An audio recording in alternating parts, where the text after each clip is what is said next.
Abby. Hi, Mike. Nice to see you. Yeah, good to see you again. Okay, you're going to need this while you're here. Oh, okay. Welcome to Deloitte Digital. Right, yes, and this is the garage, yeah? Indeed. And of course, we've been in Amsterdam filming the digital human story, but that's for the actual show, so I don't want to spoil that. Okay, well, today we're just going to talk about the garage and a couple other things, so why don't you come with me? Excellent. Okay, well, this is curiously steep. This was the original Citroën garage here in Amsterdam, and this was the ramp where they took the cars up and down. But we chose it because Citroën as a brand really stands for design and innovation, and we thought that's perfect for us. So what do you do here? What kind of a team you got here? Well, we wanted to have a real hub for design and innovation where designers and developers and strategists could really work together in a much more hands-on way, very tangible, making things. So we needed a makerspace, we needed a studio, and this really fit the bill. And it's close enough to the rest of Deloitte so we can really collaborate. And you were telling me about you're working on dark patterns. I'm intrigued. Yeah, it sounds ominous, doesn't it? Our designers are so passionate about it that they really have undertaken a program to explore it and to see how design can help, trying to raise awareness around this kind of malicious activity on the internet.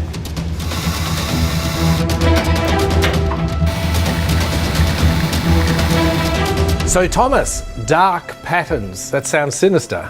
Yeah, so dark patterns are a form of digital manipulation. They are design elements made to trick or deceive you online. I can actually show you. Thanks. Oh yeah, so this is some kind of a game?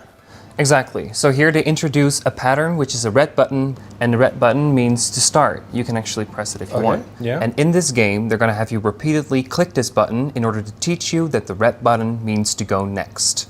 Okay, so there's start the next level? Exactly. So they have you press this button over and over and over. So you know instinctively this means to go next. So it's creating a pattern for me? Exactly. So also, when we finish the level, again, they have us press the red button, which means next. Next level, okay. And what's malicious about it is that now, all of a sudden, they switch out this pattern, and here we get introduced to our dark pattern, which is a click and bait. And when you press it, it instantly triggers a payment for you. And now it's dipping into my bank account. Exactly.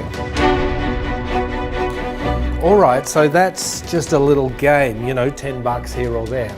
But this is really where it starts to get tricky when it's something like a subscription, a yearly financial obligation that you're tied to. Okay. So let's say you are part of a streaming service and you want to cancel your subscription. Yeah, here we are on the phone because that's where I do everything. Exactly. And what you want to do is usually you go to, for example, your account settings. Sure, of course. But when you're there, you run into a dead end. And it's called a roach motel. It's a situation that is very easy to get into, but very hard to get out of. Like the Hotel California. Exactly. So what they don't show you here is you can't do this on your phone. You need to be on a computer. But that's something you need to figure out by yourself. Right, yeah, it doesn't actually say go to your computer. Right. When we're here online, we go to our account too. And what we see is there's a lot of misdirection going on. Yeah. There's change subscription, change payment information, and that's where they want you to look, but where the information actually is under contact. And why it's in such an inconvenience place is because only they have one place that they need to offer you to cancel your subscription. Right. And once they check that box, it's compliant. Oh, okay, so yeah, legal department's happy, but because they've put it somewhere on the site. Exactly, it's not for a great user experience. No, and I've got to get like a ticket here to unsubscribe. Very not intuitive. So it's a dark pattern again. Exactly. So you love working on this kind of stuff. I'm very passionate about it, yeah. So at Deloitte, we really see there is a lack of regulation around this form of digital manipulation, which really allows businesses to take advantage of consumers. It's like the Wild West. Exactly, and it's strange to me there's so many rules on the road, but so little on the web.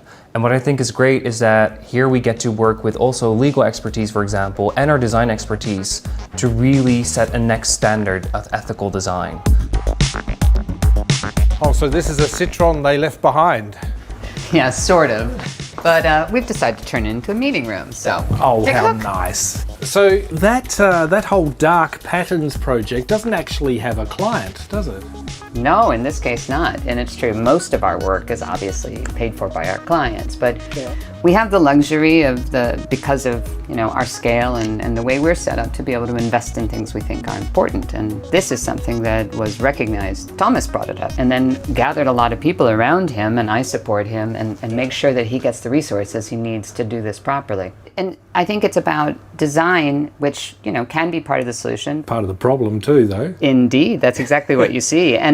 But by having designers working with risk or cyber or regulatory, and you end up with designers who are really empowered to make a difference because they understand how to make it scalable and sustainable, and not just sort of point solutions, but really changing the way we approach ethical design on the internet. Abby, I really enjoyed talking to Thomas. He really represents like the future of design. Exactly. The designers now and people like Thomas, they're designing and thinking in code in a way that 10, 15 years ago, designers didn't have these tools. So what he's really embraced and what the rest of the team has really embraced is how to be that kind of technology savvy designer that understands how to work in really diverse teams. Yeah, and we need more of them, more Thomases and... Thomasinas? I like that, Thomasinas, yeah. Yeah, we do. We absolutely do. And I think that this is a kind of a rare combination of skills that's not easy to find, but that's what we work really hard to do. So Abby, while I've got you, why is Deloitte Digital doing America by Design? Why are you involved?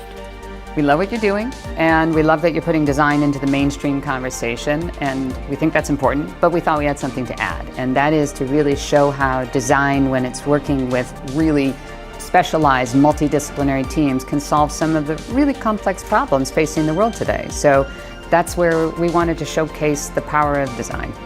Fantastic. I've really enjoyed today. Thank you, and welcome aboard. Oh, we loved it.